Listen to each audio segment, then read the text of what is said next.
Welcome to Preservation Oaks, the podcast where we invite you to step away from the bustle of everyday life.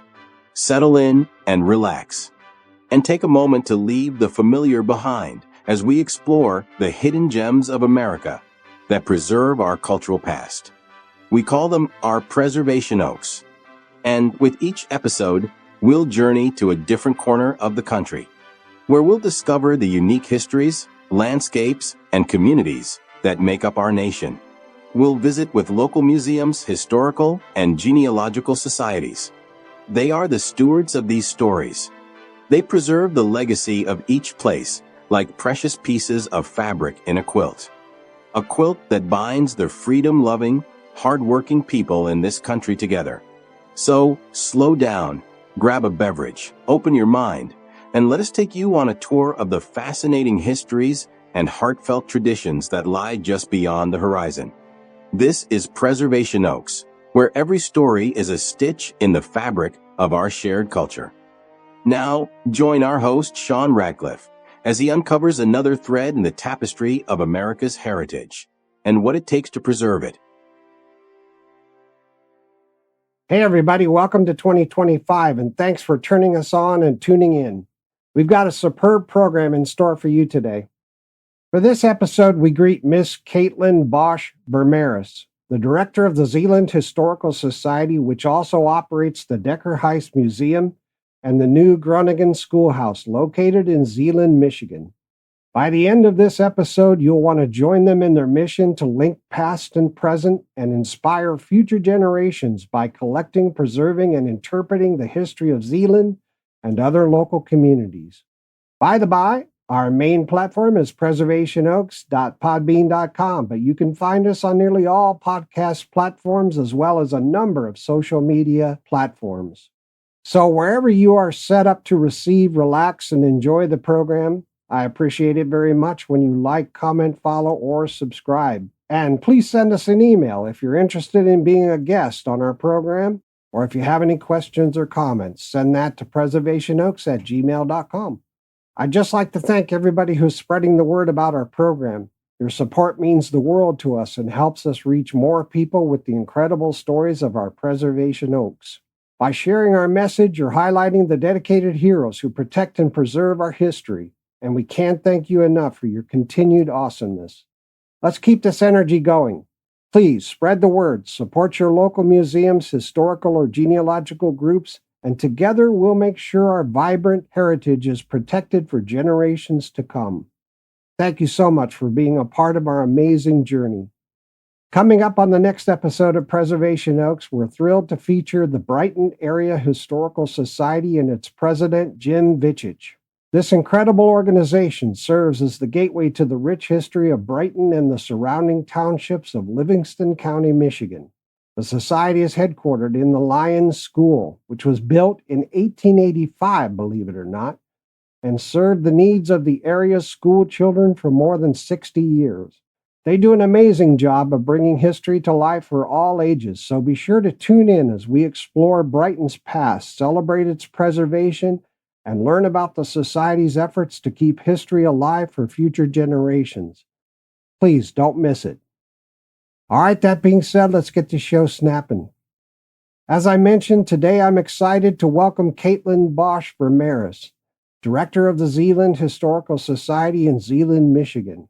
Since stepping into this role in April 2021, Katelyn has brought a wealth of experience, creativity, and a deep passion for history to her work, overseeing the Decker Heist Museum and the new Groningen Schoolhouse.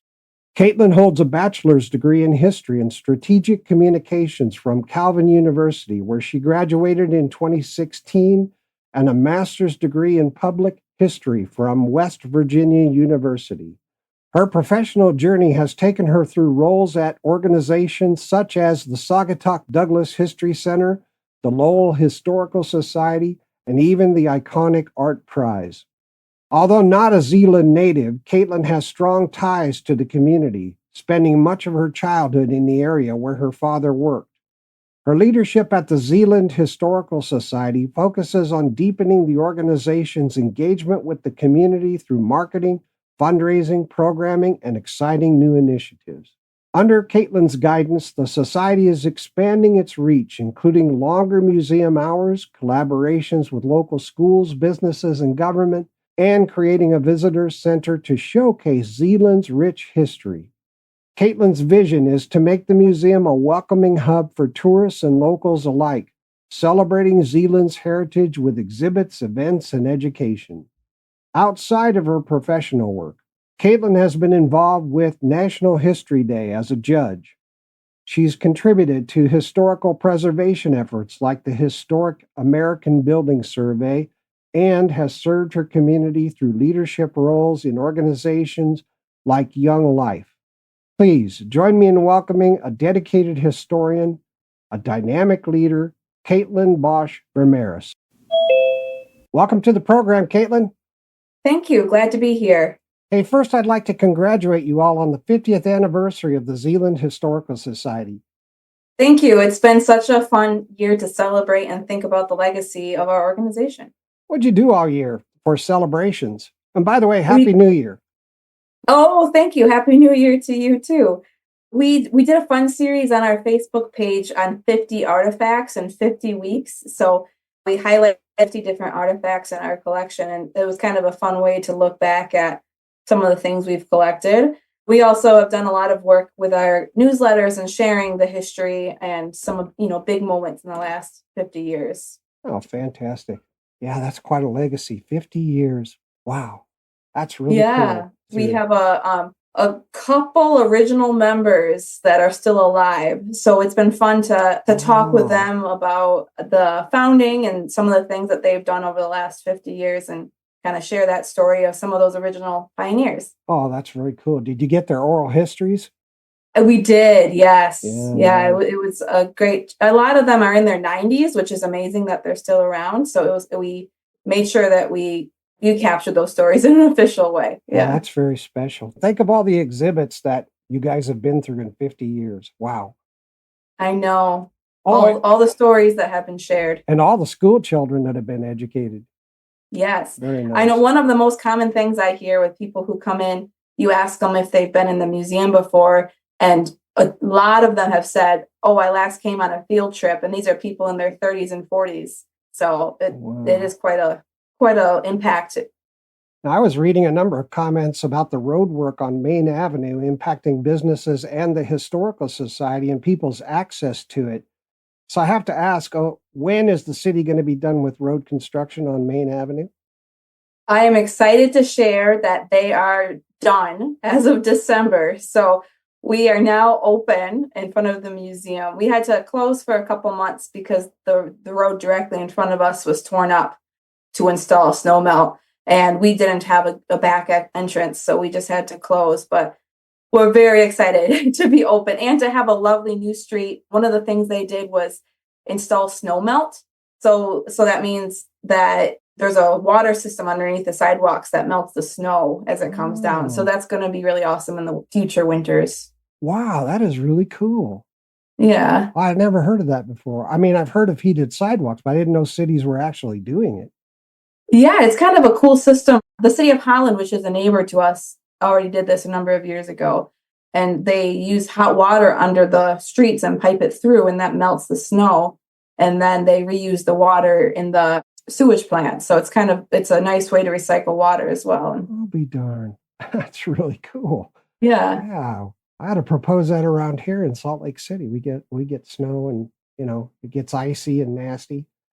That's really cool. Very cool. Yeah, we're very excited. We had to tear out our front steps in front of the museum, and the city was gracious enough to replace them for us. So we have nice new concrete steps in front of the museum, and it's nice to be open. Well, that's great. This episode releases on January 13th. So let me ask you, have you got your Christmas tree down yet? We took the one down at the museum today, actually. So we were right on the ball with the new year. My personal Christmas tree is still up because I've been busy. So we'll see when that makes it. But Now, Zeeland's a smaller community, but it's packed with character. How do you think that small town charm influences daily life? Oh, it's something that you can't escape when you work in Zeeland. When I first started here 3 years ago, I always told people I feel like I'm working in Mr. Rogers' neighborhood. Like people stop in, you know who your person serving you coffee is, you know who the person printing your brochures down the street is. It's just such a intimate community where you get to know everybody on a personal level. And I have found a lot of beauty in that. It's nice to have those connections on a personal level. Yeah. That's cool. Zeeland is about 5,000 people.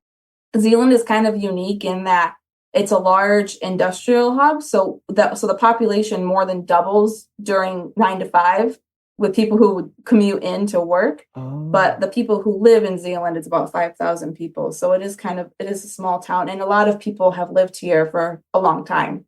Well, that makes it real nice. It gets real busy in the afternoon and then real quiet in the evening. Exactly. That's exactly it. You get a lot of people walking around during the day, but in the evening it does quiet down. Now, Zeeland has Dutch roots. Do you see those cultural influences in the area today, and how so? Oh, absolutely. So Zeeland was founded by a Dutch group of immigrants in 1847, and it was kind of unique in a lot of the Dutch immigrants that came in that they came as an established church congregation, so everybody knew each other. And that really shaped how Zeeland grew. I mean, both in that people immediately were able to hit the ground running because they had all those relationships developed, and also in that it did remain an insular community for quite a while as well. But one of the ways that I see it most prominently is in religion. So the reason why the Dutch immigrants left was because they were seeking religious freedom. So they were a very religious people. They were more conservative than the Dutch state church. And they left essentially so that they could worship how they wanted to. And you see that in the way that it's still a very church community and how the church is still the center of a lot of people's lives here. And it shaped a lot of the ways that they formed the community. Like, for example, the church was the first building that they built. So it shows how important religion was to these people. Oh, there are so many other ways. The food is another one. So our local bakery, the Zeeland Bakery, serves pig in the blankets, which is a Dutch American food, and banket and things like that have Dutch roots. So, and you can also see it in the architecture too. A lot of the downtown buildings mirror buildings that you would see in a town in the Netherlands. Yeah, very cool. Yeah, it's a beautiful place. Now, Ottawa County is the county that Zeeland is in. They have a lot of beautiful parks and nature areas. Do you have a favorite spot to visit when you want to enjoy the outdoors? Oh, I love the parks in Ottawa County. One of the parks in Zeeland that I enjoy a lot is called Helder Park. It's a baseball park, but they have a dog park area too. So I like to take my dog there to run around. And there's some really good trails for hiking as well all over Ottawa County. There's one just north of Zeeland called Pigeon Creek that has about 5 to 10 miles of trails. Then they do hiking, but they also do cross-country skiing in the winter. So you can enjoy nature year-round. Cool. What kind of dog do you have? Oh, I have a golden doodle. He is a standard size. He weighs about 95 pounds. So he's a big boy, but very friendly. Cool. I have 2 little chihuahuas. Oh, yeah. They're mostly house dogs, and I take them to the mailbox in a baby carriage. Oh, that's so cute. So they don't have to freeze, They don't have much hair. Yeah, they get to live in luxury and go along for the ride too. Now, can you tell us about any memorable events or tales from your area that reflect its distinctive character? Yeah. So one of the things that has been interesting to me living here is how many parades and celebrations and festivals that there have been through the years. So you go through every commemoration, the 100th, 150th, and there's always a large festival, a large parade, a large community event. And I think that really shows the distinctive character of the small town life and how everybody really enjoys getting together, enjoys eating together, enjoys putting together a grand parade. In Zeeland, there still is about three annual parades a year. So it's a big part of our story here. Fantastic. Katelyn, you've already mentioned that the town was started in 1847 by Dutch immigrants for religious purposes. What's the story behind Zeeland's establishment beyond that, and which significant events have played a crucial role in its development? Yeah, so I mentioned that the importance of religion, but another factor that pushed the Dutch people out at the time was there was an economic crisis and a potato famine. So another reason why they left was seeking economic fortunes. And there were a number of Dutch establishments scattered around the country, West Michigan and Iowa being two of the biggest ones. And a lot of these people left because there were a number of charismatic preachers that were writing to the separatists, is what they were called. They were separating from the Dutch church to come. One of those was in Holland, right next to Zeeland. So the group from Zeeland decided to come based on the writings from Ben Ralty, who's the founder of Holland. And the founder of Zeeland, his name is Van der Leister. So he was their pastor, or he was an elder in the church, and he financed the trip. So he paid for 47 of the 200 something people. He paid outright for them to come on this journey. And he even paid their outstanding debts so that they could leave. Wow. So they were very committed. It took them about 3 months to sail across the Atlantic to New York, and then about another month to sail across the Great Lakes to land here. So it was a very long journey. When they got here, it was all trees, which the Dutch don't know how to clear forests. So it was a huge learning curve how to clear forests and get fields running and build. They had to build up all the infrastructure. So they really came here and built everything and worked very hard. Hard work was such a big value for them because it was such a necessity. And many of the Dutch ancestors today still really value hard work. Oh, yeah. Roll up your sleeves and get it done. Just think about how hard those people had to work back then and how committed they had to be to freedom, actually, because that's what they were trying to do, right? Absolutely. They had a real vision and commitment to the life that they wanted, and they had to give everything to make it happen. Are there any lesser known interesting characters from Zeeland, like Zeeland residents or events that listeners might find surprising or relatable? Ooh. One of my dreams for a program is to do like the underbelly of Zeeland walking tour where we talk about all these stories. Yeah. But you got to be careful because a lot of people still know the people who are in these stories. So you got to be respectable too. I never thought of that. Oh, what's my favorite one? So there was a bank robbery in Zeeland, and that was a big moment. The other thing that happened at the bank was the boiler exploded. So we have pictures of the street with the bank front all blown up because the boiler exploded. And anybody get hurt? There was only the mechanic got hurt, and there were no deaths, thankfully. Wow. Yeah. Yeah. Boilers have always scared me because there's just so much steam pressure and everything else going on. Yeah. Nasty business. It is. Yeah.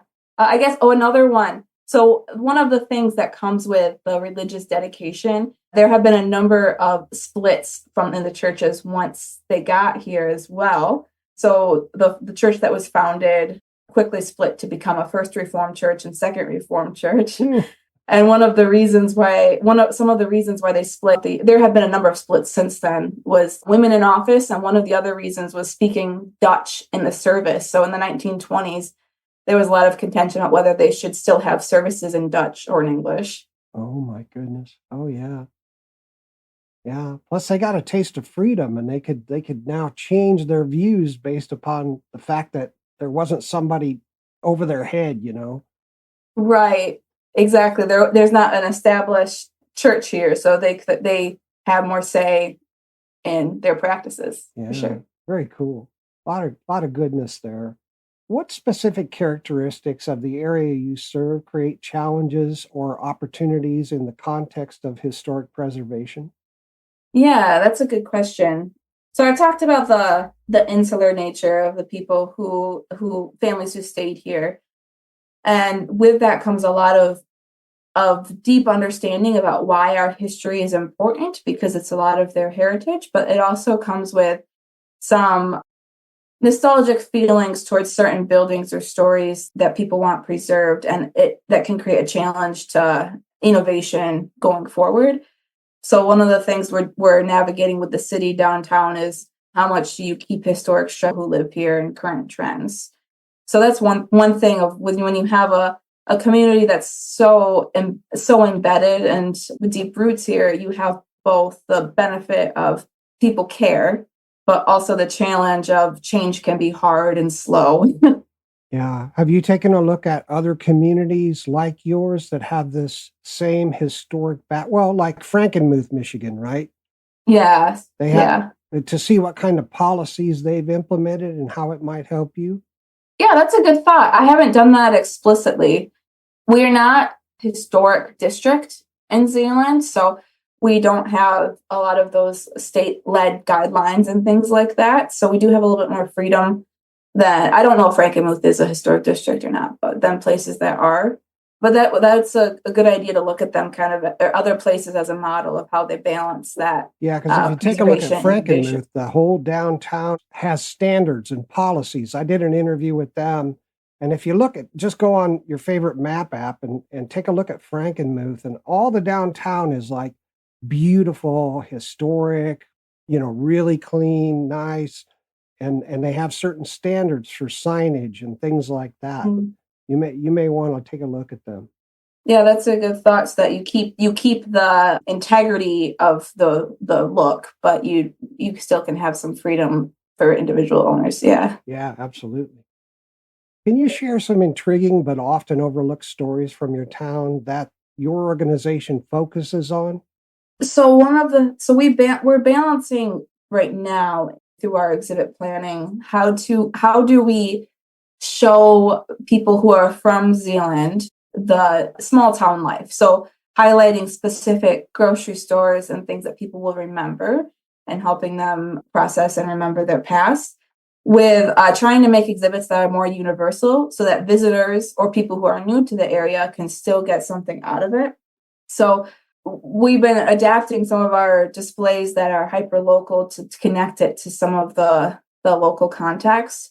For example, we have a grocery display that was the Huizinga grocery store. So it was kind of a beloved grocery store that a lot of people in the 50s, 60s, 70s used to get their groceries. And in that space, we're still telling the story of the Huizinga family, but we're also telling the story about the small corner grocery store and how that has become consolidated into our large grocery stores that we shop at today, and what that story tells about our world and how everything's becoming consolidated and longer supply chains, and what that means during like COVID-19 when some things, the supply chains fell apart and we didn't have access to some things. So trying to connect some of those local stories to the broader context. Yeah, very cool.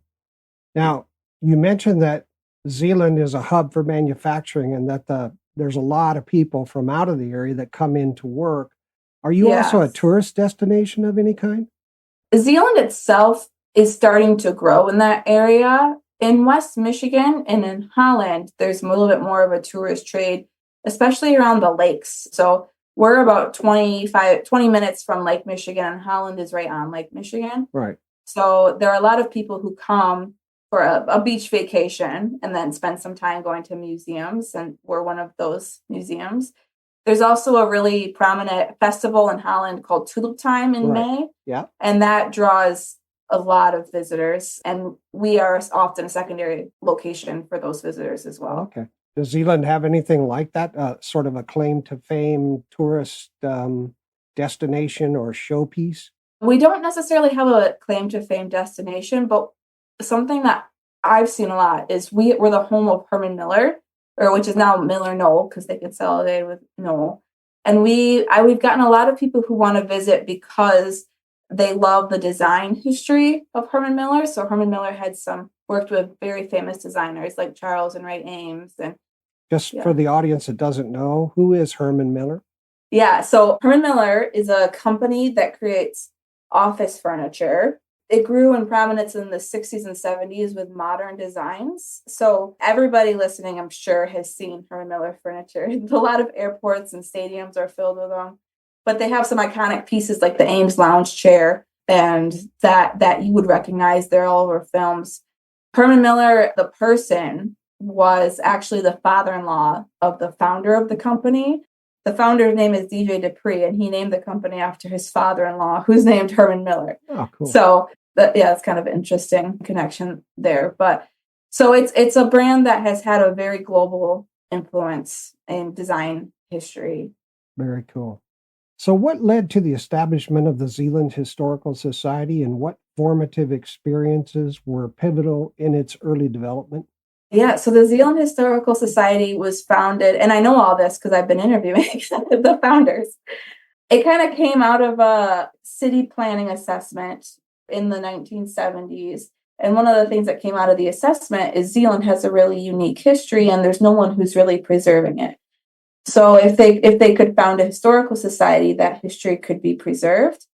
So the Historical Society was founded in 1974.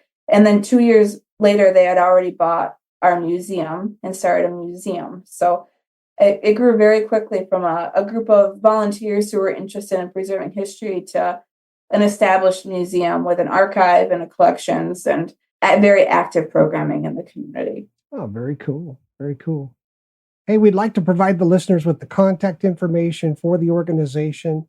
So you can find us online at our website, www.zeeland, ZEELAND,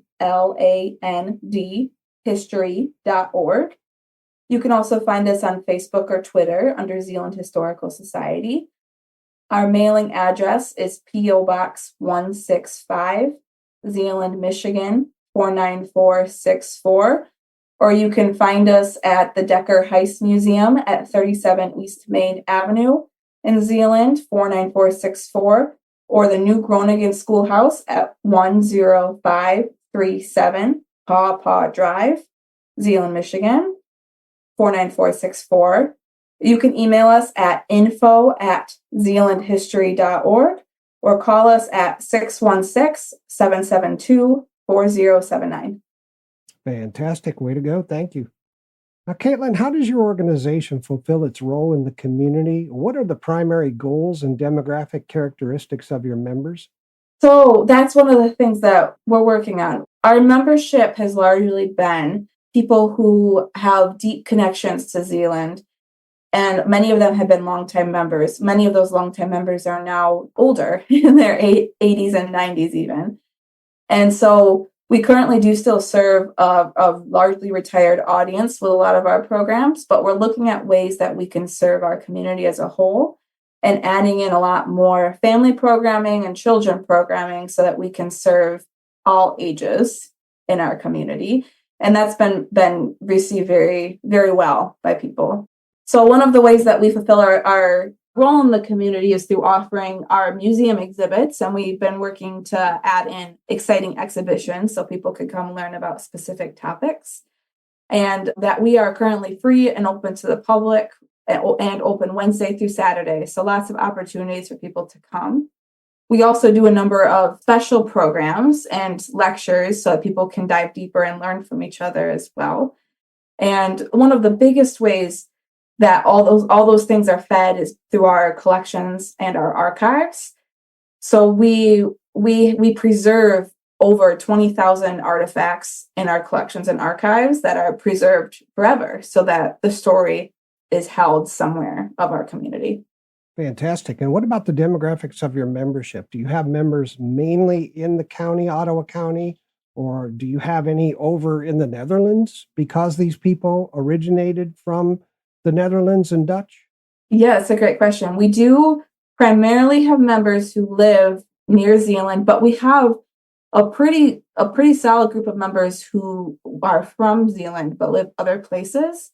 One of our unique members is the Allen County Public Library in Indiana. They're members because they like to receive our newsletter because they have a Dutch population there, and our newsletter tells stories of a lot of people's families there. So we do have a number of members that don't necessarily live in Zeeland but want to stay connected because of their connections to Zeeland. We do have a couple members in the Netherlands as well who are connected to people who they immigrated here. Yeah, I thought you might. members. That's really cool. That's a cool Yeah. legacy. And what about your personal journey? How did your experiences shape your personal journey to your current role in the organization? What motivated you along the way? Yeah, so my background is in history and communications. So I went to a local Michigan college, Calvin College, and was a history and communication major. I didn't know exactly what I wanted to do with that, but I knew I loved history and storytelling. And I learned about the field of public history while I was still an undergrad. And public history is the goal of it is to tell history stories to a general audience. So instead of creating a monograph, a long academic text, you take the same research and you make exhibits or programs and help share history in a more accessible way. And that really appealed to my love of communications as well as my love of stories. So I ended up going for a master's degree at West Virginia University, who has a really good public history program, and have interned throughout that whole journey at a number of museums, big and small, to kind of learn what I liked. When I finished my master's, I moved back to Michigan, where I'm from, and ended up finding around the same time that Zeeland was hiring their first director. And so I applied, and it was a good fit and good timing. Oh, fantastic. And when did you join? I started in 2022. So it was I'm the first director that they've ever had. They did a campaign right before I started to raise funds to hire a director and have some sustaining funds for a number of years.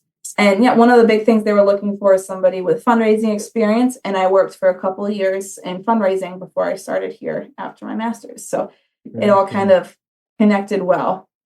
Do you have any personal connection to Zeeland before you volunteered at the Historical Society and then became its director? Yeah, so I didn't grow up in Zeeland, but I grew up in a town that's about 10 minutes, 15 minutes north of Zeeland.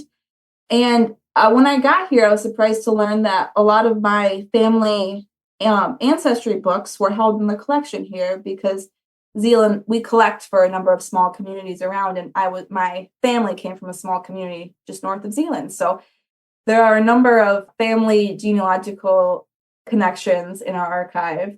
And a lot of actual relatives as well, a lot of blood relatives, because I am from a small Dutch community as well. So I have a lot of the same heritage and same cultural background as a lot of people in Zeeland. Wow, fantastic. What a heritage. That's great. Yeah. One of the things that really drew me to history was, as a child, my parents traveled a lot and took me and my three sisters, and we often visited a lot of historical sites. So one of my fondest memories was in South Carolina. We went with my family, and my three sisters won another beach day, and I didn't. So me and my dad went to go see Fort Sumter. And I was just so struck by this power of being in the place where history happened and learning about history where I can actually see it. And I really grew from that experience and others like it to understand why it's so important to preserve history, because there's something about that power of place and how you get to the full impact of history. Yeah, it always got me too when I visited historical places. I would almost feel the history of the place, you know. It really gave me an impression in my mind, you know.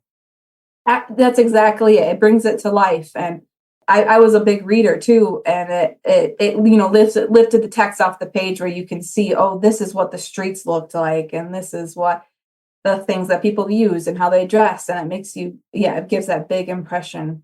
Yeah, that's deeper than reading. I especially really enjoyed, and still today enjoy, trying to put myself in their shoes and say, well, I didn't have television and I didn't have radio and I didn't have certain medical advances. And so, you know, here was life as it was in the 19th century, let's say.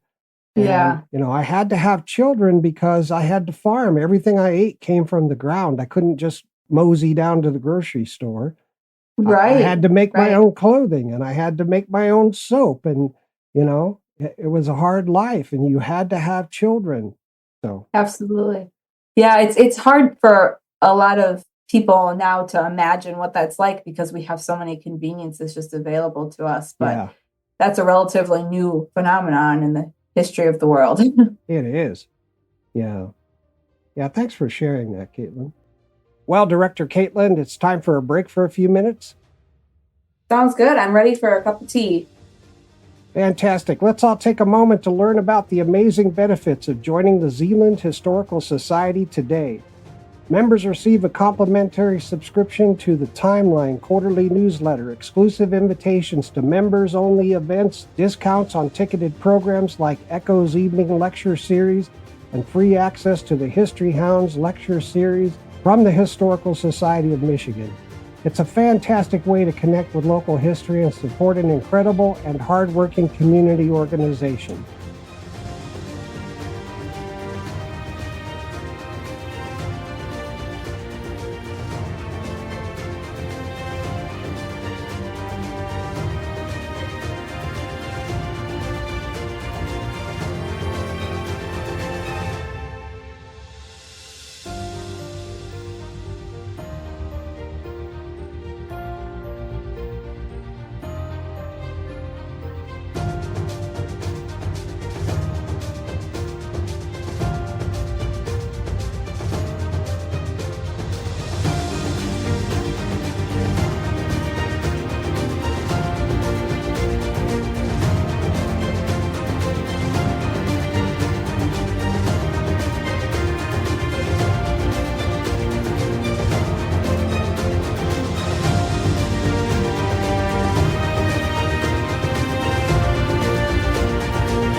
Hey there, history lovers and community champions! Are you passionate about preserving the rich history of Zeeland, Michigan? The Zeeland Historical Society invites you to become part of something truly special. With the membership, you'll not only support the vital work of preserving the past, but you'll also enjoy exclusive perks. Members receive a complimentary subscription to the Timeline quarterly newsletter, access to members-only events, discounts on ticketed programs like the Echo's Evening Lecture Series, and free access to the History Hounds Lecture Series from the Historical Society of Michigan. Whether you're a lifelong resident or new to the area, the Zeeland Historical Society connects you to the fascinating stories of the community's past. Explore the beautifully restored Decker Heist Museum, located right on Main Avenue in the heart of Zeeland, or visit the historic new Groningen Schoolhouse to experience history firsthand. Your support ensures that Zeeland's unique heritage is preserved for generations to come. The Zeeland Historical Society collects, safeguards, and shares priceless artifacts, photos, and stories that define who we are. From family-friendly programs to captivating exhibits and events, there's something for everyone to enjoy. Joining is easy.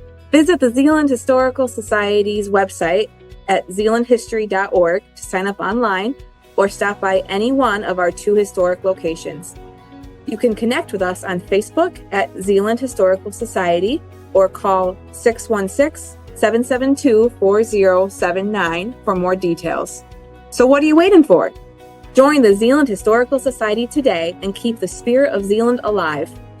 Together, we can bridge the past and the future. Don't just witness history, be a part of it. Zeeland Historical Society, where Zeeland's story lives.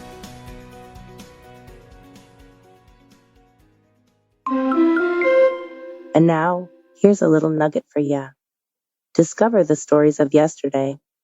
Step into your local historical society or museum and discover the stories that shape today and the future.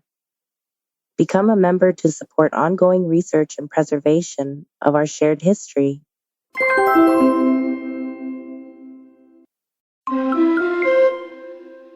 And now, here's a little nugget for you. Unraveling stories, one era at a time. Join in to unravel the fascinating stories of the past. Visit your historical society or museum to dive deep into different eras, or volunteer to help share these tales with the community. I don't know who you are. I don't know exactly what you want. If you are looking for cheap thrills, I can tell you we don't do that. What we do have are a very particular set of historical knowledge. Knowledge that has been acquired over many very long careers by very, very smart guests. History that makes this podcast a wonderful people like you. If you listen and follow this podcast now, that'll be the end of it. You will succeed. The knowledge will make you happy and wise. But if you don't, it will haunt you. It will needle you until you listen and follow, and we may enlighten you. Ladies and gentlemen, welcome aboard this historic tour flight. This is your flight attendant speaking. Please turn on all personal podcast playing electronic devices and fasten your seatbelts as we're expecting some turbulence over the middle of our country. From there, we might stop over in Iowa for a spellbinding weekend before making our final descent into Mobile, Alabama in the mid-19th century. But for now, sit back, relax, and enjoy your historic tour with the Preservation Oaks podcast. There's another way to get away and relax anytime you like. Just listen to another episode of the Preservation Oaks podcast. It's free, and it's an excellent way to enjoy the history and uniqueness of our country. The tour is on us. Enjoy. 9 out of 10 listeners agree. Preservation Oaks is the best podcast on the internet. And now, back to Preservation Oaks.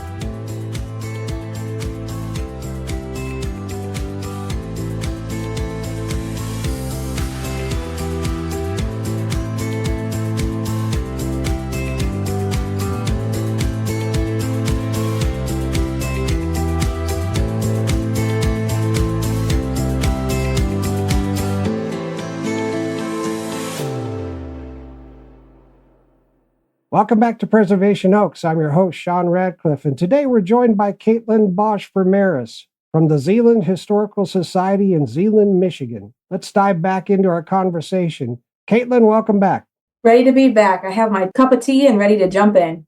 Well, fantastic. Thank you for joining us again. Yeah. You mentioned that the museum and the Historical Society is open from Wednesday through Saturday. Is that year-round? Yes, that is. And that's a relatively new thing. Right about when I started is when we started being open during the winter months. So yeah, year round, you can come visit us Wednesday through Saturday. Fantastic. And that's one of the ways that we're trying to serve the community better is we've heard from a lot feedback from people. I want to come visit, but I can never figure out when you're open. Right. So establishing consistent hours has been a big step for us in serving our community better. Well, and so many organizations, they close down during the winter. And then they reopen generally Memorial Day to Labor Day, right? Mm-hmm. And it really limits you so much. Even though it's not peak tourist season, there still are people around, and there's locals, and there are still visitors. So, yeah, you just never know who you're going to be open for. Yeah. Plus, you can use that time in the winter to do so many things with your volunteers and do so many things in educating interns and so on and so forth. Absolutely. Yeah. Now, can you highlight any existing upcoming activities or exhibitions that you believe will capture the community's interest?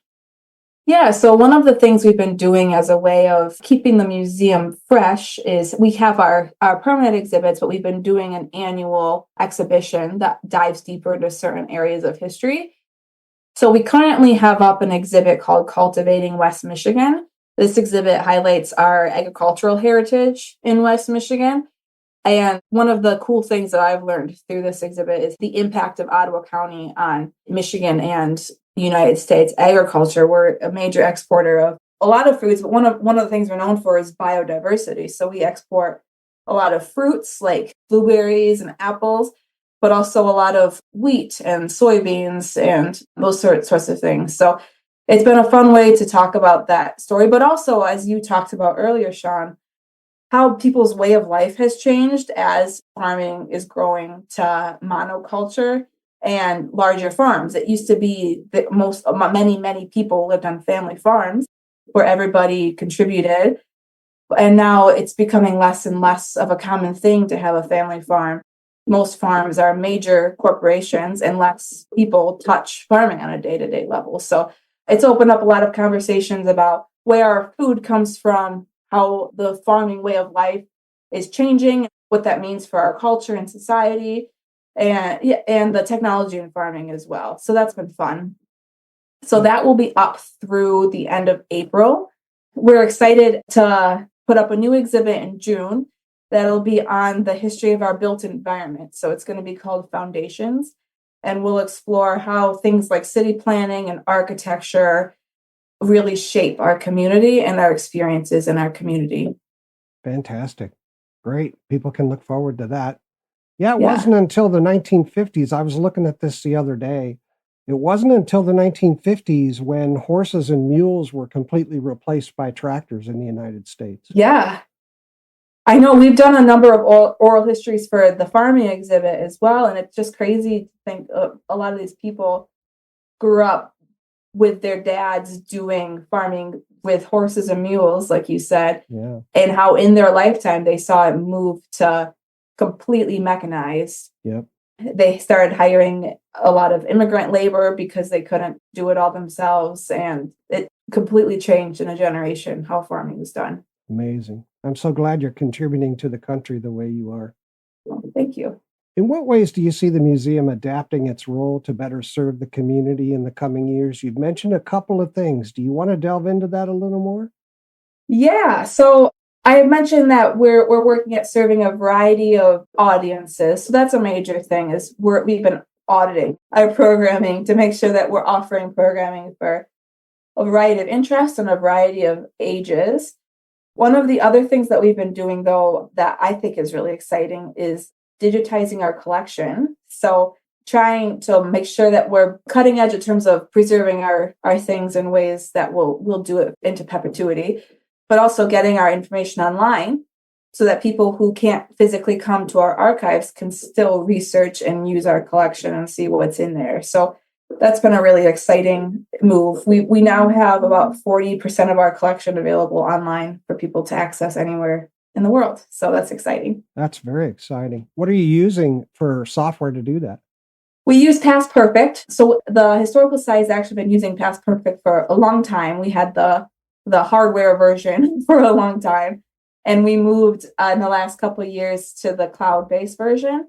And with that move, gave us the option of having online access. And so we added on online access so that we can choose what's available online. Well, what challenges does the society face? How can listeners help? Yeah, so one of the things, money is always a challenge and facilities. So like I said, a lot of our dream is like having accessible storage, but also along with that comes storage that's temperature controlled and more spacious. So things each have their own space. Will require a capital campaign for us because we're in a historic house and it's just not adaptable to that sort of thing. So we've been discussing what does growth look like? How can we do some intermediary things? Like we put some of our furniture into a climate controlled storage unit for the time being to protect our artifacts for now. So it's a long process, but preserving our collection is a big part of that because once it's gone, it's gone. But the other piece of what challenges do we serve is growing our programming to serve other people. And that takes volunteers and that takes community support to come to these programs and to get the word out as well. So you asked, how can listeners help? And one of our biggest needs is volunteer support to expand our program. Got it.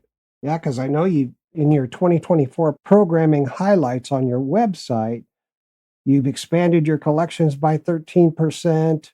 You've done your first ever inventory of your artifacts. You've just done a tremendous job getting this place buttoned up, and now you're ready to move forward. That's exactly right. Like I said, I was hired in 2022, and around that time, our curator was hired, where there are only 2 staff. And so with that came increased capacity, but there was a lot of backlog work that needed to happen to get our collections to a place that is usable, to get our operations to a place that we can do things. And so that's been a lot of what the last 3 years have been. And now we're kind of looking to, okay, we've come this far. What can we do with that? And how can we take this and continue to grow? So we passed a strategic plan this year with our board, which was exciting. Oh, that's nice. And one of our major goals is to be recognized as the primary cultural center representing the peoples and history of the region. So we really want to take it to the next step and be a place that's known for preserving our history well and sharing those stories well, and really quite professional about it. Yeah. And just so the people of Ottawa County and Zeeland know, these folks are professionals and they are getting their ducks in a row in a professional way to serve you better. And your support is really needed in both donations and especially volunteers. Yes, absolutely. Because I always say a caveat with our hiring of 2 staff of, we are still 90% volunteer run, even with 2 staff. Hiring 2 professional staff has really increased some of our capacity, but all of our hours with the museum being open, all of our greeters are volunteers. We have a volunteer board that does a tremendous amount of work.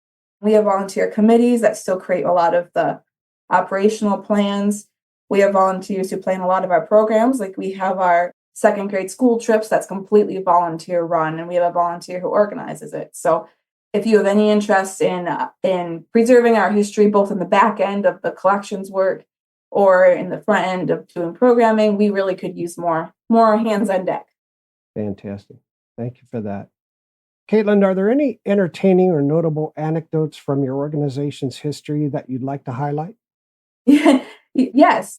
So it's been so fun this year to talk to a lot of our founders and hear some of those stories. One of my favorite things that I heard, though, was they founded the Historical Society and create parameters, but then they wanted to start a museum, but they didn't have any artifacts. So they held a museum in a day. So they held a day where they did an open call for people to bring in artifacts in the basement of the local school. And that's how they got the foundation of our collection. So cool. They really focused on a lot of the settlers and the first Dutch immigration people, but that created the basis for our collection since then. So I always think that's just kind of a fun idea of they put the call out and the community came through, and all of a sudden there was a collection a day later. Oh, very cool. Now, do you belong to any historical organizations in the area? We do. So we're a part of the Michigan Museums Association. So that's the group for Michigan that's an advocacy group, but also they offer a lot of resources, and we're both, me and my coworker are both very involved in that.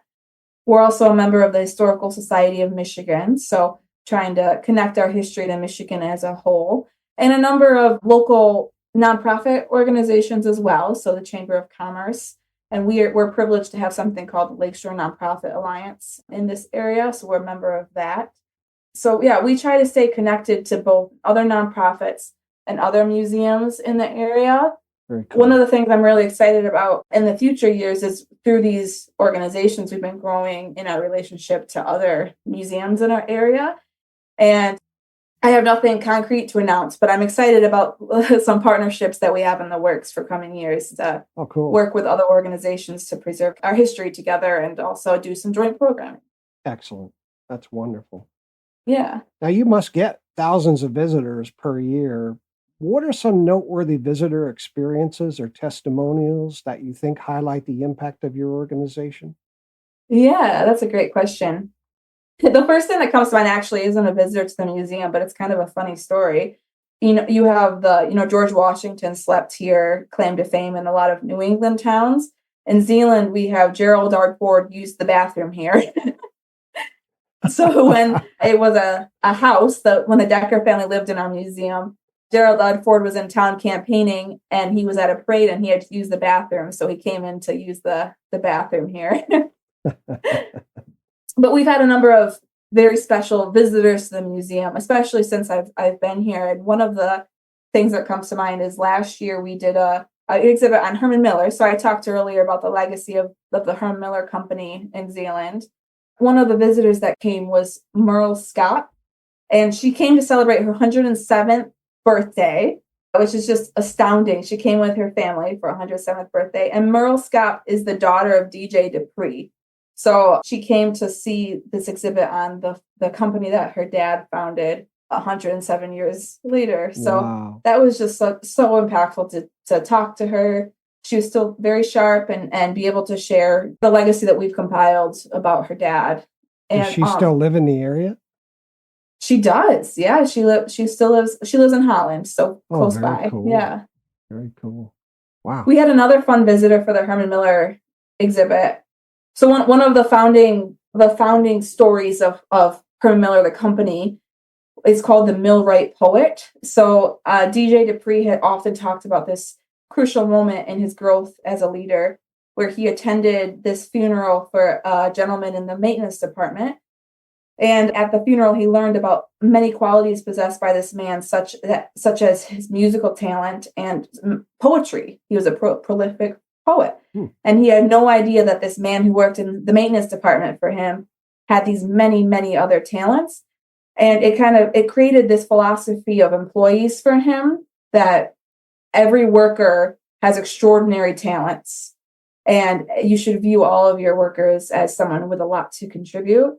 So one of our other visitors was the granddaughter of the Millwright poet who had passed away. So she came in, and we were able to record her story about her grandpa and memories of her grandpa as well. Fantastic. What are the most popular exhibits or programs? How do they engage the community? We've had a really high success with these rotating exhibits because they catch people's attention and get them in. But what's been fun for me is when you get someone who heard about the Herman Miller exhibit or the agricultural exhibit, and they come in and they say, wow, there's so much more here than I realized. And I hear that a lot from people. So I think a number of our permanent exhibits have high impact as well. One of our most popular permanent exhibits is called the Settlers Room. So it talks about the story of those Dutch settlers. And because of those initial Museum in a Days collection days, we have a lot of artifacts from those original settlers, and we tell a very complete story of the people who came here and what drove them and what their stories were. So that's something that people find very popular. We have a number of exhibits on local entities like the Heisinger store. We have the recreated model of the Zeeland Bank, which was the first bank of Zeeland. So there are a number of ways for people to connect to all areas of our history through our exhibits. One of our most popular programs actually is our second grade school tours. So we work with the schools to bring in all the second graders from Zeeland Public and Zeeland Christian. And that's a big pull in terms of museums for us, but it has a high impact in engaging students and teaching them about their local story. You've got such a wonderful historical fabric in your community. I can't imagine walking into your museum and seeing some history in an exhibit form of my great-great-grandfather, for instance. Yeah. Who settled the area or helped settle the area. That would just be fantastic. Yeah, and I think we have a good balance of highlighting the founding pillars of our community and the business leaders and the church leaders and those specific stories, but also connecting them to a larger story. And so you could get, whether your ancestor is from Zeeland or not, there really is a place for you to connect in all of our exhibits. Now, I know you talked about permanent exhibits and some temporary exhibits. How often do you refresh your exhibits? And more importantly, what goes into planning and curating them? Yeah, that's such a good question. So we've talked about how we've done a lot of work with our inventory the last 2 years. And with that being done, our curator has now been able to turn to some of our permanent exhibits. And she's done a really wonderful job the last year of changing out the artifacts that are in there. Because like we talked about, with 20,000 artifacts, we have a lot of other relevant artifacts that fit in these exhibits. So we've been going through room by room and just refreshing which artifacts are in there. So if you come back, you can see something else, but not necessarily changing the main story. But we're also in a process now of looking at doing some capital improvements to some of those main exhibits. So we put together project proposals to do things like flooring and some capital improvements, but also some of the interpretation, refining it to some current museum standards, because a lot of our permanent exhibits are about 20 plus years old. Oh, yeah. So they're very great, beloved exhibits. We're just looking at refreshing some of the interpretation and adding in interactive elements. So that's a huge part of these plans as well. One of the things we've talked about in these plans is how kids these days learn very differently than kids 20 years ago. So we have a phone system in the Pioneer exhibit where you can lift up the phone and hear Dutch voices. We've had kids come through and say, oh, these are the phones that the Dutch took with them when they immigrated. It's a technology that's kind of lost on kids nowadays because they're not used to handheld corded phone, and to them that's just old. So we're looking at adding in some interactive elements that will translate well to how kids learn now. So hopefully they can connect in a way that they're used to connecting to this content. That's going to be great. Very great. It's very exciting. We've looked also at doing some audio tours where you can engage with some audio as well. And then that offers a different learning style for people and more of an immersive experience. Yeah, very cool. Now, you mentioned that some of your challenges are you need more storage and you need temperature control over your artifacts and you need more space. Are you considering any expansions of the museum's galleries or collection offerings in the foreseeable future? We are. We're in the very, very early stages of considering, I would say. One of the things that we've been looking at is our museum is a house, but there's some space in the back of the property. So we've looked at adding on a more modern reader or visitor center there with expanded galleries and expanded collections areas. We're looking at a multi-million-dollar capital campaign for that, though. So we're very much in the early stages of considering and planning and prospecting for that. Fantastic. Boy, that's going to be nice. Yeah. Just think, temperature-controlled artifact control. Wow. I know. It's really a dream. Yep. That's just what the community needs, though.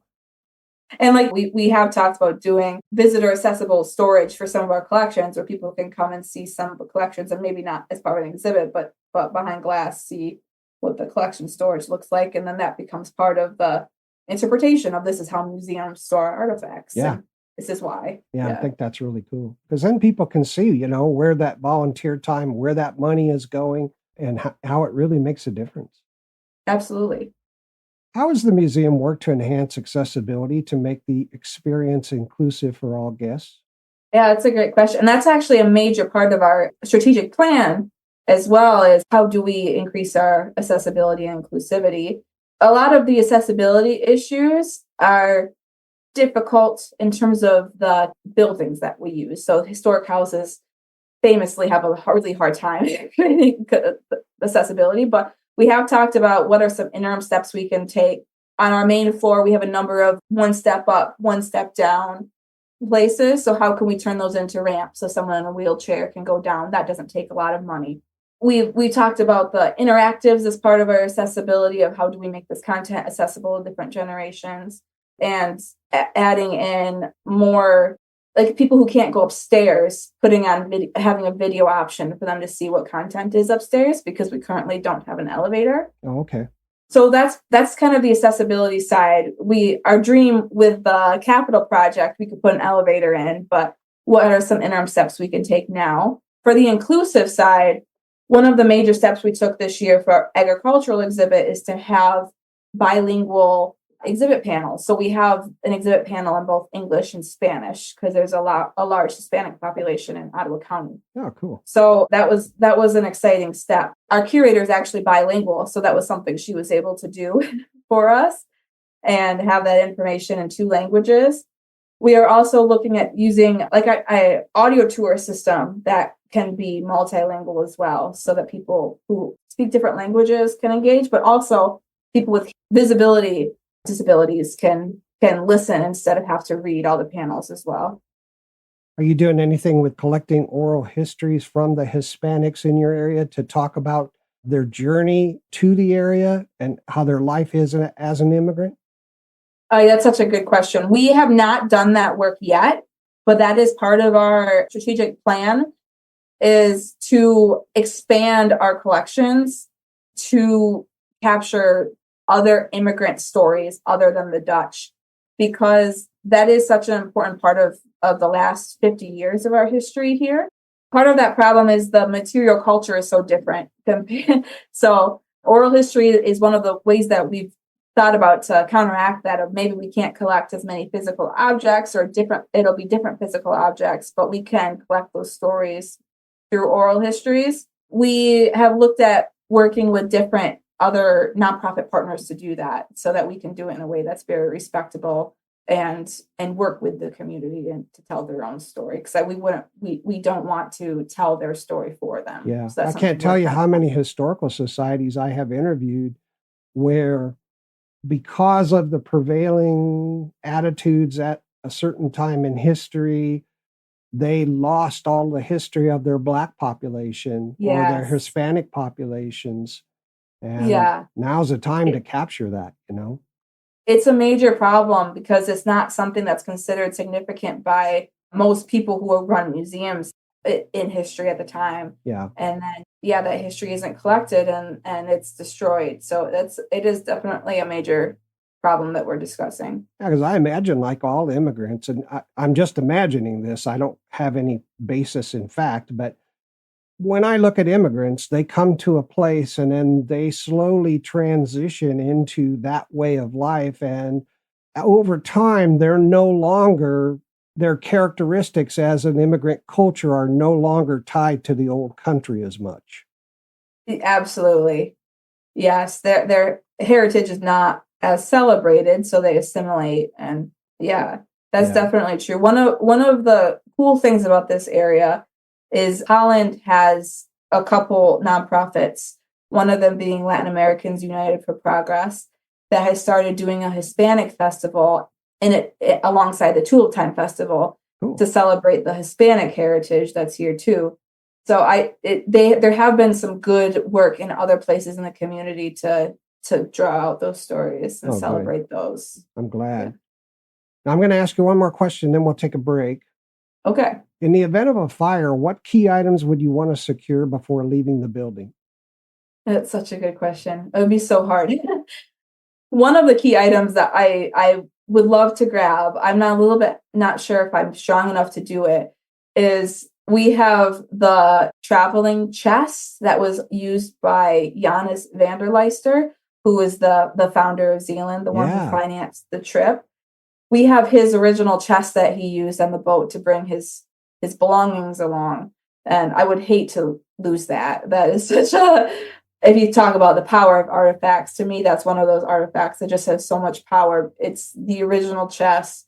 It tells the story of having to pack up all your belongings in one chest and travel to somewhere where you'll never go back home. And it's such a cool thing that we still have preserved. Do you have the names of the ships that they took over and maybe models of them?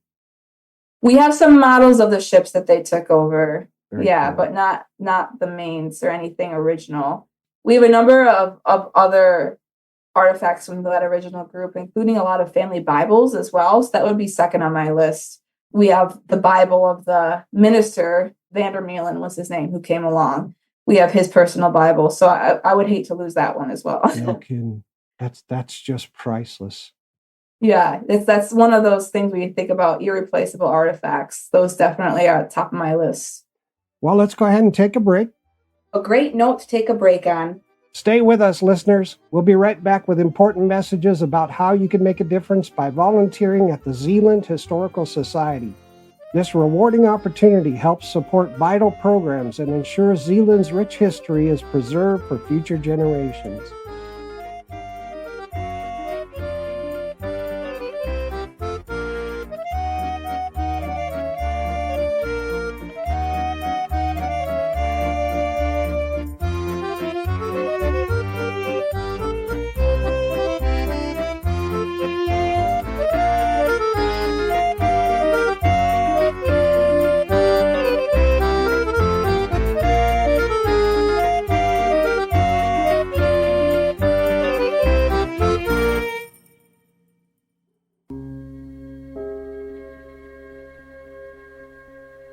Do you love history?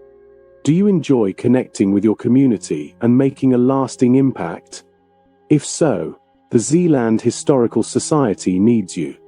Located in the charming city of Zeeland, Michigan, the Zeeland Historical Society is dedicated to preserving the rich stories, artifacts, and traditions that make this community unique. From the historic Groningen Schoolhouse on Paw Paw Drive to the beloved Decker Heise Museum on Main Avenue, there's so much to explore, and so many ways you can help bring history to life. Volunteers are the heartbeat of the mission. Whether you have a little time or a lot, your skills and energy can make a real difference. Imagine welcoming guests as a museum greeter, guiding school groups through Zeeland's fascinating past, or even helping with research and artifact preservation. Not a history expert? No problem. A passion for making a difference is all you need. Are you more hands-on? Lend a hand with community events, like the seasonal exhibits and historical reenactments. Love gardening or maintenance? Help keep the historic properties beautiful and inviting. Or if you're tech-savvy, assist with creating engaging online content to share Zeeland's incredible heritage with the world. And here's the best part. Volunteering with the Zeeland Historical Society isn't just about giving back. It's about gaining too, gaining friendships, gaining knowledge, and gaining the joy of knowing you're making a difference for generations to come. Getting involved is easy. Visit the website at zeelandhistory.org. Check out their Facebook page at Zeeland Historical Society, or give them a call at 616-772-4079. You can also stop by the Decker Heist Museum at 37 East Main Avenue or email at info@zeelandhistory.org to learn more. Join them in celebrating Zeeland's past while shaping its future. Be a part of something meaningful. Be a part of the Zeeland Historical Society. Together, volunteers can preserve history, inspire curiosity, and build a stronger community. Zeeland Historical Society. Volunteers like you make history happen. I'd like to talk about volunteering, especially as a way to help your growing family. As we all know, there are a million things to accomplish and only 24 hours a day to do so. Many people have no idea how to find time to commit to their local museum, cultural, historical, or genealogical society. But it's a valuable investment in the community and your family on many levels, and something that you'll need to make work to realize the benefits. Why does it matter to you personally to get involved in your community? Well, if you're a business leader, it's important to keep your finger on the pulse of the local business community. By doing so, you not only do your part to support local causes, but also stay aware of opportunities to grow your company. While there are a variety of ways to accomplish this, including social media, newspapers, television, social circles, and networking, there is no better way than to build relationships by engaging yourself in these valuable organizations within the community. However, if you're raising a family and seeking to train your kids in the life lesson, quote, to do well for your community by doing good, unquote, then it's imperative to immerse yourself and your family in helping the community and having fun while doing so. Maybe you've wondered, how can I volunteer in my community, but still have a lot of fun? If so, being a volunteer at a museum, cultural, historical, or genealogical society could be for you. You'll find great opportunities to work with children in order to pass on knowledge and history. Not only do you get to teach the next generation of kids some valuable life skills and information, but you also get to enjoy the activities while teaching them. Volunteers typically help guide visitors, answer questions, answer phones, perform research, help file, work with children, and a huge number of other things that keep the society running smoothly. You also get to attend the events and learn more about your community so that you can pass this on to your family and friends. Your family will get a sense of belonging, a sense of place. For those who say they don't have time to volunteer, time is secondary. People with a family and other obligations can generally give just a few hours a week. You don't have to volunteer for hours and hours of time. You can start by micro-volunteering, with a shift between 1 to 2 hours. These societies host a variety of fun activities to bring members and non-members together. These organizations are non-profit organizations, meaning that they have very few staff members on the payroll and rely on volunteers to assist with the rest of their activities. There are always things to do, and if you strike up a conversation with any of them, they'll be happy to help you find something that you will love doing and that helps your family and community. It's an exalted feeling to volunteer your talent, plus the people you spend your time with and the experiences you gain are invaluable. There are literally thousands of people from all walks of life who volunteer their time, energy, and resources to museums, cultural, historical, and genealogical societies all across the country. If you enjoy books and quiet, the research library is the perfect place for you to volunteer. You will get to organize books and perform research tasks to help others document their lineage. You can be involved in digitizing records and photographs. You can enter records into a database or help the curator. These societies can offer many different activities for you to engage and help by doing something you love. Museums, cultural, historical, and genealogical societies generally work closely with community members, schools, and businesses.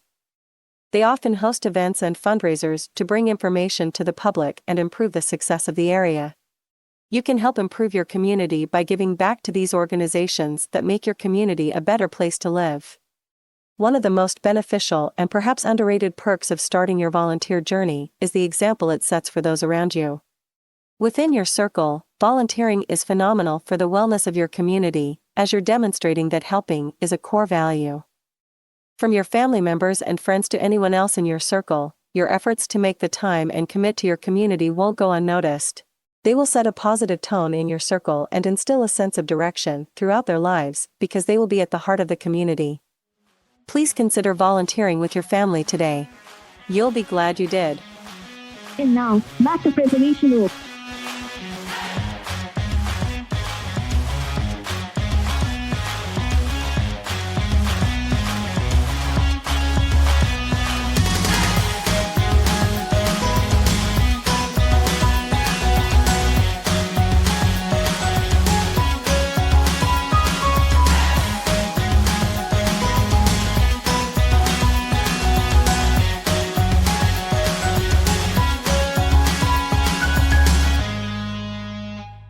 Welcome back to Preservation Oaks. I'm your host, Sean Radcliff, and today we're joined by Katelyn Bosch VerMerris from the Zeeland Historical Society in Zeeland, Michigan.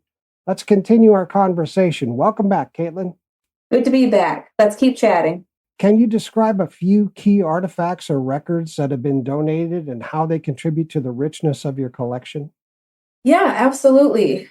One of my favorite artifacts, and it's because it just tells such a cool story, is a Bible that we got. Actually, we got the Bible from the Holland Museum because we've been working with the Holland Museum to exchange artifacts that really fit better with each other's collection. So they had contacted the family and then contacted us to say, hey, we think this is better in your collection. We agreed. So that's kind of a cool story about how we got it in that sense. But the Bible itself has such a cool story. It was used by a gentleman by the name of Arnold Kiekover, and he was a soldier in World War II. This was his personal Bible that was issued to him from the church in Zeeland that he attended, and he held this Bible in his breast pocket. When we were given the Bible, it had a piece of shrapnel right through the middle of it, which is kind of unique. And we along with that came this whole collection of oral histories and documents from the Kiekover family. In those documents, Arnold had written down the story of, in 1945, he was in a foxhole in Luxembourg, and there was a mortar shell that exploded, and he was filled with shrapnel all over his body. Once he got to the hospital, he realized that a large piece of shrapnel was in the Bible in his breast pocket and would have gone right through his heart if the Bible hadn't been there. So he is positive that this Bible physically saved his life because it blocked the shrapnel from going into his heart. And it's just such a cool story about how an artifact can be completely transformed by the story and the documents around it. It's one of my favorite stories in our collection. Yeah, I'm glad you have that. That's fantastic. Great story. Thank you for sharing that. Now, Katelyn, can you describe your organization's funding model and share any financial targets you hope to reach by 2025 year end? Yeah, absolutely. So we are funded through a number of sources. One of them is through the City of Zeeland and through the Holland Charter Township, which our Schoolhouse is a part of. So we do get some local government funding, and that accounts for about 26% of our operating funds. The other money comes from about 46% of that is individual giving. So that includes memberships and other individuals who donate. And then about 11% of that is corporate donations. So sponsorships or other annual corporate partners that give annually. That's about 11%. And then about 10% is events, so fundraising events that we do throughout the year. And the rest of that is about 7% earned. So our earned revenue is programs that we put on and charge a fee for, rental income from we rent out the new Groningen Schoolhouse, research fees, other things that we charge a price for our services. Talk about that rental of the historic New Groningen Schoolhouse, if you would, for a moment. Yeah, so I haven't really talked about the historical New Groningen Schoolhouse at all, but that's our other building outside of the Decker Heist Museum. We bought it in 2007, and it was at the time converted into 2 apartments. And the Historical Society raised the funds to convert it back to the 2-room schoolhouse that it was originally when it was built in the 1880s or so. We use that schoolhouse for a lot of our programming and a lot of our meetings, but we also rent it out as a source of income. But it's also kind of cool because it's a way that we can invite the public in to use that space, and they can become a part of their special events. So a lot of the events that we hold there are like graduation open houses, baby showers, bridal showers. And it's so cool that that setting can become a part of these special moments in people's lives as well. How can somebody rent that? Do they need just to call you, or is there a form on the website? Yeah, so they can call me, or they can email schoolhouse@zeelandhistory.org. There is not currently a form on the website, but there will be in about a month or so. Okay, cool. And you also, I was reading, you have historical plaques around town? Yeah, so that's one of our longest running programs, is our historical plaque program. That was founded in the 70s, pretty quickly after the Historical Society was founded. Homeowners can research their house, and they submit that packet of research, which stays in our archive and has built up a repository of the history of homes in our area. And then they receive a historic plaque to go on their house that commemorates their historic structure. So it's kind of a mutually beneficial thing. We're really excited, actually, in 2025 to open up from the city of Zeeland to include Holland Charter Township and Zeeland Township. So buildings that are 70 plus years old in those outlying areas are now eligible to receive a plaque as well. So we're excited to preserve the history of those buildings and expand the program. Oh, fantastic. Now, what are some of the ways people can contribute through fundraising activities to help support your organization's goals?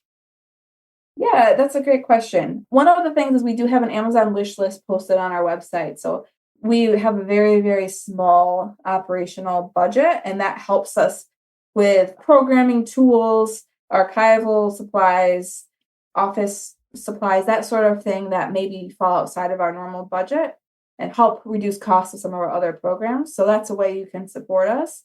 Another thing is to become a monthly donor. So we're launching a monthly giving club this year. And for the cost of even $5 a month, you can have a really big impact in helping provide sustaining funds.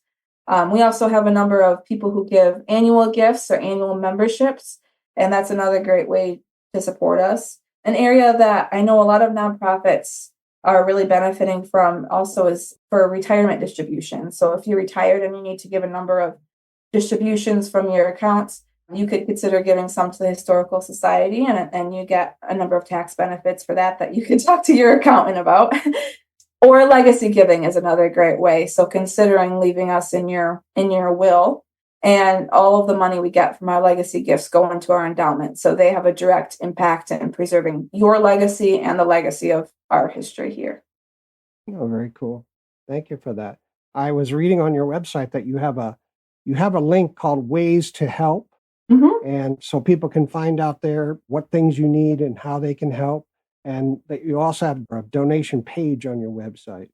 Yes. Yep. So you can give directly online with your credit card from the website. Oh, cool. Nice. What role does membership play in your organization's work? What types of membership options are offered? Yeah. So membership has been what sustained this organization for 50 years. It's really a great way for people to not just support the organization, but to really become a part of our culture too. As a member, you get quarterly newsletter, which is always filled with updates from the Historical Society, but also history articles. So a lot of people enjoy getting that because they learn about history and learn about different artifacts that we've collected and the stories behind it. So that is mailed quarterly. I belong to several historical societies and I read those religiously. Yeah, we've been doing annual membership surveys over the last couple of years, and that's been a key thing for a lot of people is they really enjoy getting the mailed newsletter and reading it's more of an in-depth history articles in there and little spotlights and cool story. It's very story focused. You get to hear about a lot of stories of what's going on. So that's a key membership perk, but you also get a number of discounts on different events that we do. If you're a member at our sustaining level or higher, you get a NARM card, which is the North American Reciprocal Membership Program. And that program gets you into museums all over the country. So it could be a big financial benefit as well if you travel a lot. And there are thousands of museums. You can look on the website, the NARM website, NARM, and see what other organizations participate in that. Yeah, program. I didn't realize you were a part of that. That's great. Yeah, we love it. A lot of people also say that that's a big perk for them. And when you look on their website, there are a lot of participating organizations, and I've used it personally as well when I travel. How much is it to be a member? Individual memberships start at $30, and that gives you benefits for just yourself. If you want a family membership covering everybody in your immediate household, that's $50. And then our sustaining membership, where you get that NARM card, is $150, and it goes up from there. We have a patron level and a benefactor level that have a couple more perks as well. My goodness, that's a great value. Yeah. Excellent. What annual gatherings or celebrations does your organization hold, and what significance do they have for the local community? One of our favorite annual programs is called Sinterklaas. So Sinterklaas is the Dutch Christmas figure. So similar to Santa Claus, but he has a religious undertone and a whole story behind him. Okay. And so we have annual arrival of Sinterklaas in the first weekend of December with our Sinterklaas tells the story of Sinterklaas and some Dutch Christmas traditions. So that's a big draw for families. And we also have an annual ice cream social. So that's a big thing for our members and other people to come and gather, get some free ice cream, live music, see the museum if they haven't seen the exhibits for that year. And then we have an annual fundraiser as well. So that has changed in terms of our theme every year changes, but we always hold an annual fundraiser. That's fantastic. One of our ongoing series is called the School Bell series. So we offer a number of local speakers and local topics. So it's really a chance for people to come and share what they've been researching. And there's usually a chance for some dialogue as well from audience members to say, oh, yeah, I remember that. Or, oh, that's not quite right. I think you should look into this and really discuss these memories and topics. That's very cool. Yeah. Cool. And you do walking tours as well? We do. We did that for the first time this year, actually. And we will be doing them again in 2025. So that came out of some of our goals to expand out into the community. And we have a number of free walking tour guides and driving tour guides that we give out. But our guided walking tours just give you a chance to go with an experienced guide with a lot of local stories that they can share and get a little bit deeper into the stories as you go out in the streets and look at the buildings that these stories happened in. Yeah, very cool. Katelyn, can you describe your collaboration with schools to help introduce students to your region's historical roots? Absolutely. So one of our ongoing key programs is we have second grade field trips. I mentioned those earlier, where we have all of the second graders from Zeeland Public and Zeeland Christian Schools come and tour. And we really work closely with the teachers and the curriculum for those. That's why it's always second grade, is because in that year in state curriculum, they're learning about their relationship to their community. So they also go to City Hall and some other city municipal places. And we really add to that story by telling them where we came from. So we really focus on the founding of Zeeland and some key elements of our history and work with the teachers every year to adapt that tour so that it fits their educational goals. And that has been going on and off for about 20 years. So that's kind of a long-standing way that we've impacted our community. We also work with other teachers on field trips and topics.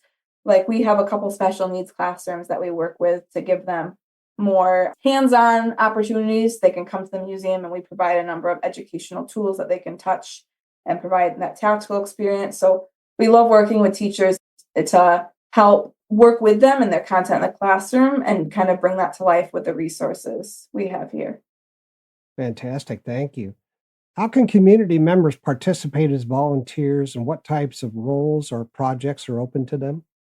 So one of our biggest group of volunteers is our greeters. So they staff the museum when we're open and serve as our hospitality team. They welcome our visitors. They're trained in our local history so they could answer basic questions. That is a big need and a big group of our volunteers.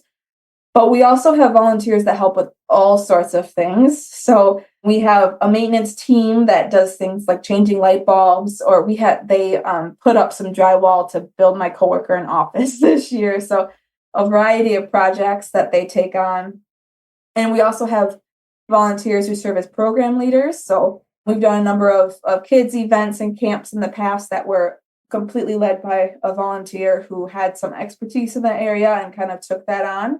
Kind of an upcoming opportunity that I'm excited for is we're recruiting members to plan a home tour later in the year. So we're looking for volunteers who can help us plan that event and make that happen. Many of our volunteers serve multiple roles, actually. So one of our beloved longtime volunteers, his name is Robert.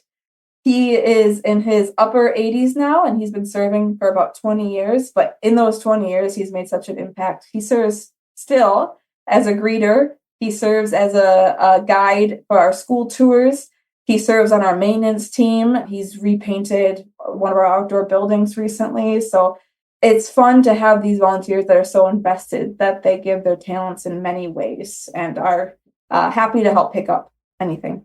Shout out to Robert. Thank you, Robert, for your service. Yeah. Robert was also our Sinterklaas this year, so he dressed up as Sinterklaas. So he's really a jack of all trades. Sounds great. Are there any essential readings or resources you'd recommend for community members interested in exploring your local heritage? Yeah, there's a number of great resources. One of the ones that I recommend for our area more generally is written by actually one of our board members. His name is Bob Swearinga, but he's an expert on Dutch immigration history to the United States. He has written a 3-volume book on the history of Holland, which has a lot of similarities and overlap with Zeeland. And so that's a very extensive history of our area. And he's actually working on one for Zeeland. So that should be coming in the next couple of years. And Bob is also part of this group called the VerMerris Press, which comes out of Hope College, our local college. And the VerMerris Press puts out a number of histories on Dutch heritage in this region. So if you're interested in Dutch heritage, that's a really great place to look. And they have a lot of books from very specific to more broad and a lot of great resources.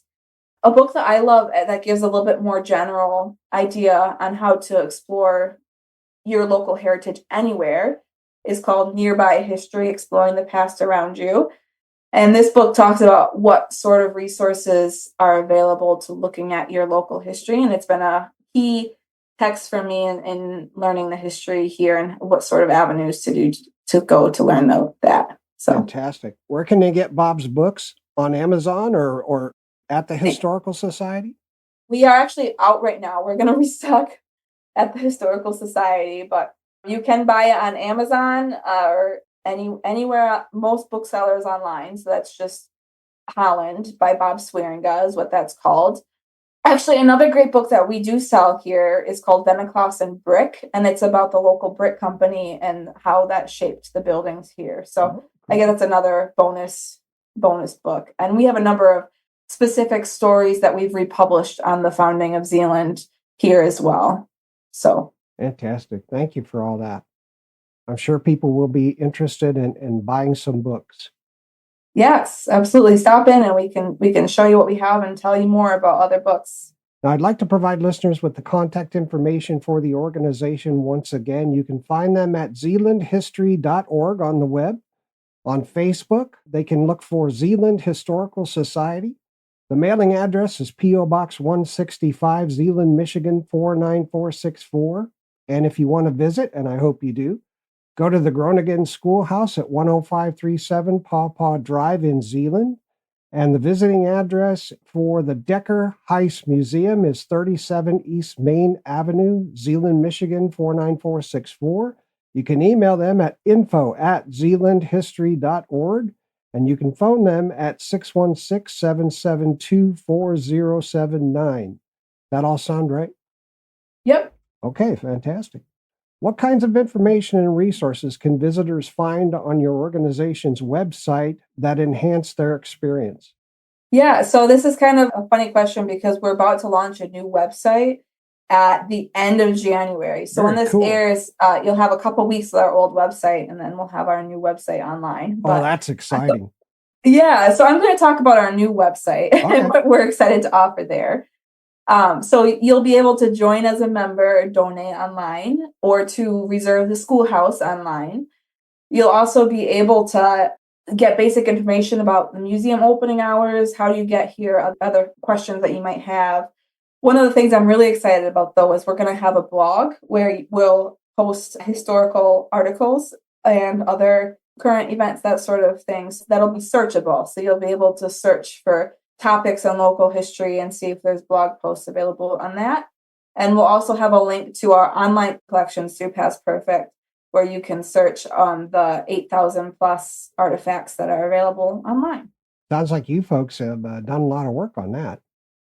We have. I'm very excited. I think it's gonna really help people find what they want quicker and showcase what we're doing better. So I'm really excited to launch this new website. Excellent.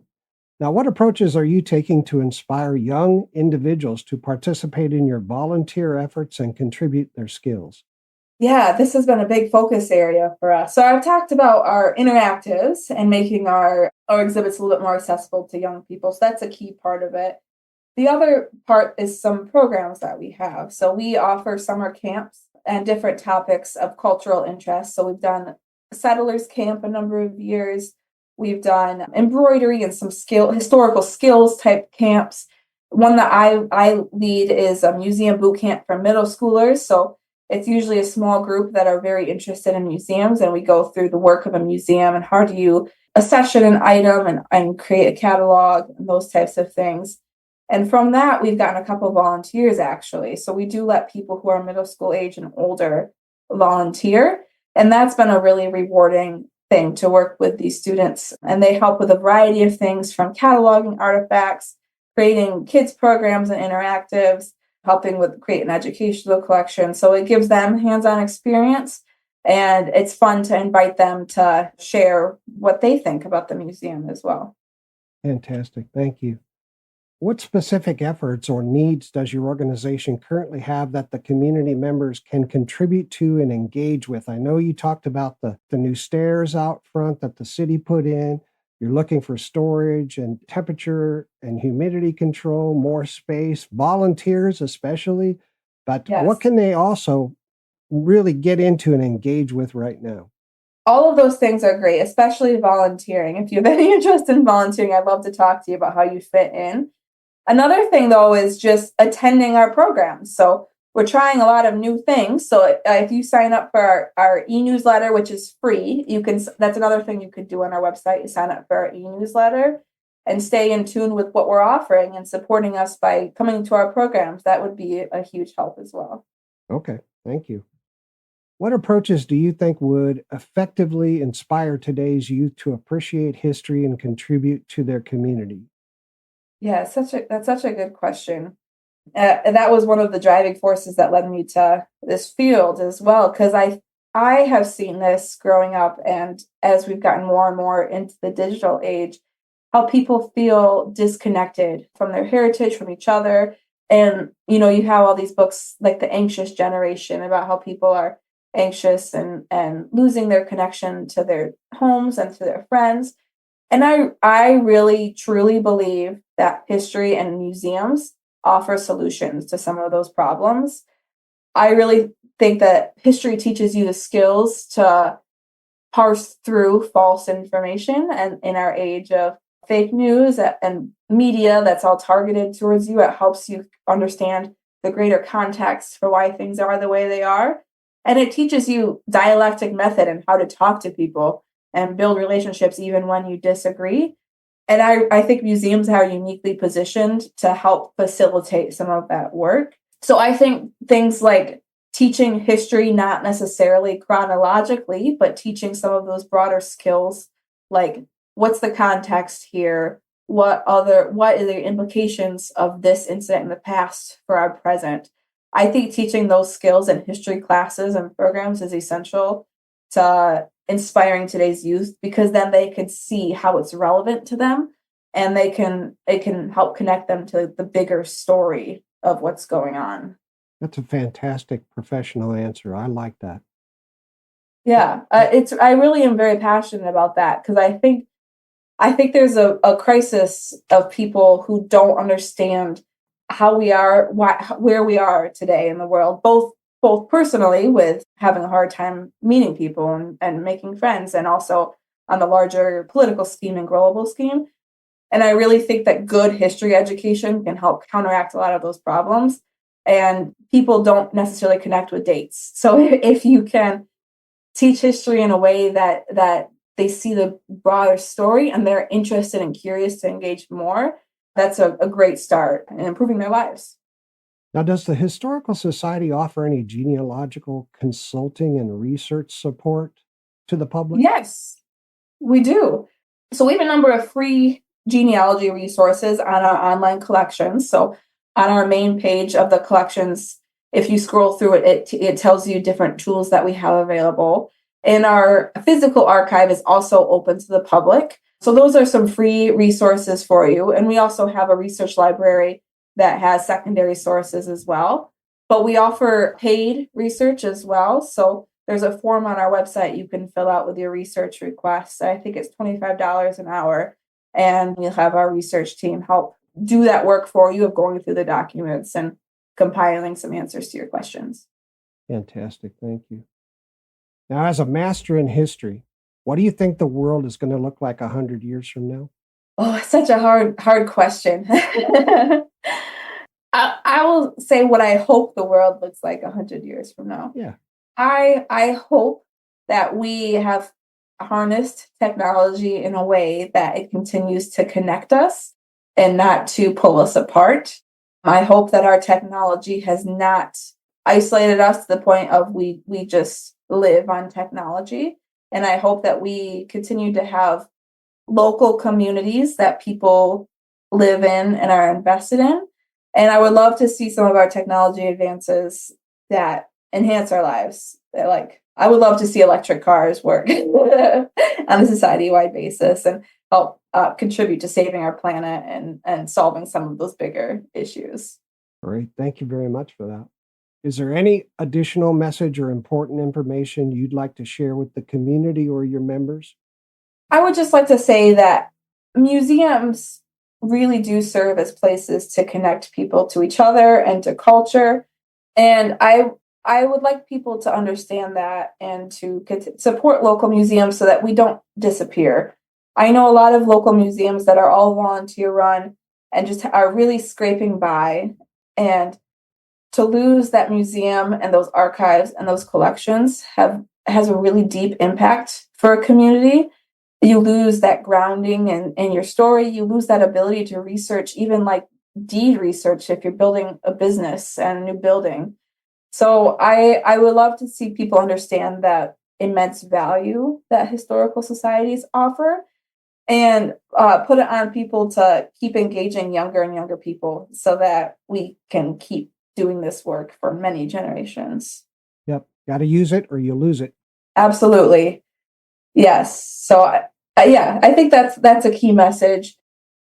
What do you think your members, volunteers, and community see as the most valuable contributions your organization makes? Oh, that is a great question. I think that our community really does value our work in preserving history and understands that if we don't preserve it, there's a major gap that's being left there.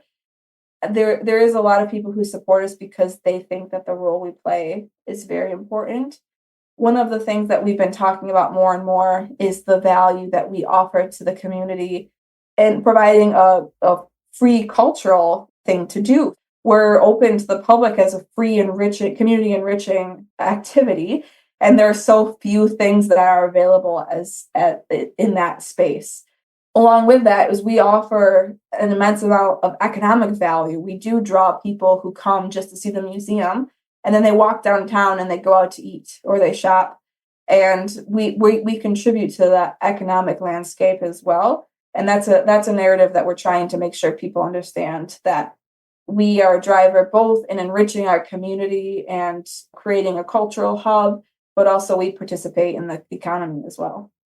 Katelyn, I want to thank you so much for being with us today. I've really enjoyed learning about your work, your community, and it's inspiring to see how much your organization is evolving and the value you provide to your community. It's been wonderful getting to know you and chat with you.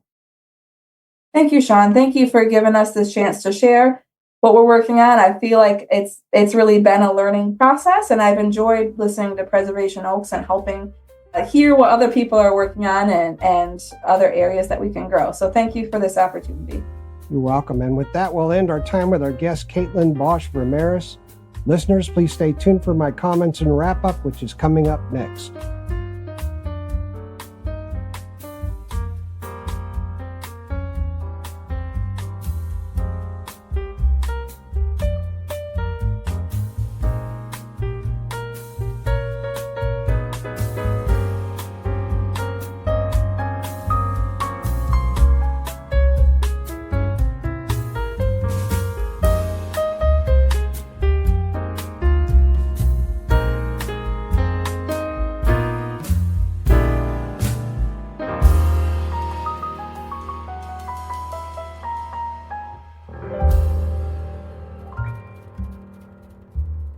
Hey, what a wild and inspiring ride it's been today. Diving into Zeeland's rich history with none other than Miss Katelyn Bosch VerMerris, the trailblazing director of the Zeeland Historical Society. Katelyn's got it all: passion, smarts, and a clear vision for making history come alive. It's been awesome having her on the podcast to share how she's reshaping the way we connect with the past. As the Society's first director, Katelyn is already making waves. She's secured a strategic plan that's next level, including big wins like a temporary climate-controlled storage space and plans for a museum expansion at the Decker Heist Museum. This future space will be all about accessibility and room for even more amazing stories. Hello, elevator. What's really cool, the Society isn't just focused on Zeeland's Dutch roots anymore. They're opening the doors wide to capture the stories of all immigrant groups who've called Zeeland home. It's about creating a history that feels real and inclusive for everyone. Katelyn's leadership is lighting up the community. She's extended museum hours, introduced bilingual exhibits, and keeps the long-loved second-grade educational programs thriving after 20-plus years. Visitors are loving the fresh energy. One said, "There's so much more here than I realized." Oh, and let's talk digital. 20,000 plus artifacts and archival materials online for anyone, anywhere, to explore? That's game-changing. Add to that interactive exhibits, summer camps, and a museum boot camp for middle schoolers, and you've got a hub that's truly inspiring the next generation of history buffs. Funding? Covered. With support from local government, donors, and creative fundraisers, the Society is keeping its projects sustainable. The historical plaque program, community events like Sinterklaas and ice cream socials, and expansion into neighboring townships are just the cherry on top. A standout initiative is the monthly Giving Club. It's an easy, meaningful way for supporters to chip in and help build the Society's future. Whether you're giving, volunteering, or just visiting, you're making history happen. Katelyn's storytelling today brought it all to life, like Zeeland's Dutch settlers fighting for freedom and faith, or the soldier whose Bible saved his life in the war. These aren't just old stories. They're real, human, and unforgettable. Before we wrap up, we encourage you to get involved. check out zeelandhistory.org. Follow them on social, or volunteer to be part of something amazing. Every little bit helps keep Zeeland's story alive and thriving. To Katelyn and the entire Zeeland Historical Society team, you are rock stars. Thanks for making history fun, meaningful, and something we all want to be a part of. Katelyn, we can't wait to see how you and your team keep raising the bar. Thanks for being an incredible guest and for sharing Zeeland's past, present, and future with us. One last time, I'd like to provide listeners with the contact information for the organization. Their website is zeelandhistory.org. You can find them on Facebook at Zeeland Historical Society. Their mailing address is P.O. Box 165, Zeeland, Michigan 49464. You can visit the Groningen Schoolhouse at 10537 Paw Paw Drive, Zeeland, Michigan 49464, or the Decker Heiss Museum at 37 East Main Avenue, Zeeland, Michigan 49464. You can email them at info@zeelandhistory.org, or you can telephone them at 616-772-4079. Hey, if questions occur to you and you'd like more information, please connect with the organization via the contact information provided. If you're a listener in the area the organization serves, or if you're a listener researching ancestors in the community the organization serves and you're not already a member, please consider joining and supporting them. I hope this information helps the audience understand how valuable the organization is to the community and what kinds of excellent services they have to offer to their members and the public. The Zeeland Historical Society is truly one of our nation's preservation oaks. All right, that's a wrap for this episode. Music used today is from Cymbalbird, Alec Koff, Manrique Dallara, Elians Productions, Ninja Music Lab, Piano Rock, Earl Burroughs Music, Track Tribe, and Scott Holmes. Microstream Radio is a registered trademark. You can visit us at www.microstreamradio.com. This broadcast is owned and copyrighted by Microstream Radio. It cannot be rebroadcast, downloaded, copied, or used anywhere without the written permission of Microstream Radio. Hopefully you found today's episode useful, informative, and thought-provoking. And if so, please like, comment, and subscribe. Remember that being free means being free to be curious, and that historical and genealogical societies and museums allow us to discover the past, be free to explore, where curiosity opens every door. Thanks to everybody for listening. Stay cozy, curious, and keep exploring the incredible stories that shape our world. Remember to cherish and support the preservation of history in your own communities. This is Sean Radcliff. I'll see you all next time on Preservation Oaks, and until then, keep on giving and keep on living the good life.